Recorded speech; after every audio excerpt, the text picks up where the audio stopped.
Hello and welcome to the Work.Rest.Pray podcast.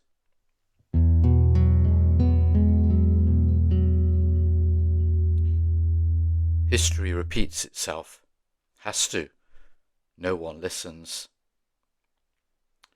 Recent events have shown how those words of Steve Turner's poem History Lesson, written back in 1980, continue to be accurate.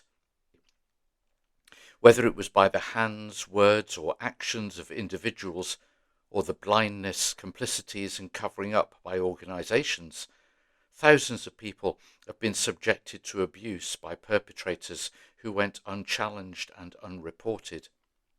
The individual trauma of those who were victims of such actions has lain hidden, often for decades, hidden until such a time that just one and then others stepped out and shone a light into the darkness of such events. For many, the perpetrator is now beyond justice.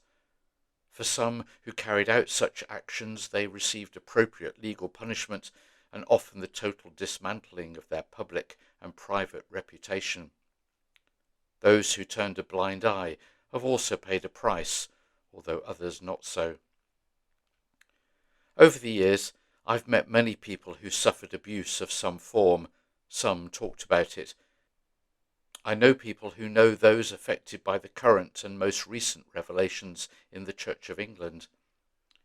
Despite improvements in safeguarding procedures and support, such cases of historical abuse, whether in the public glare or not, continue to repeat themselves because in part it seems no one listens, or if they do, action is not taken, and thus history repeats itself. When it comes to current events, it is, I imagine most would say, too early to talk of forgiveness. It is too raw, too painful.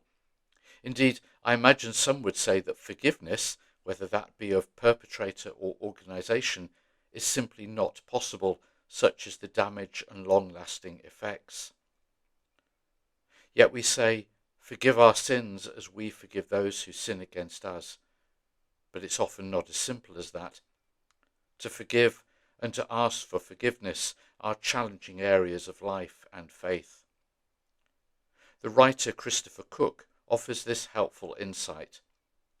Forgiveness is not about changing the past, but is about finding a future in which the past no longer has a hold on us.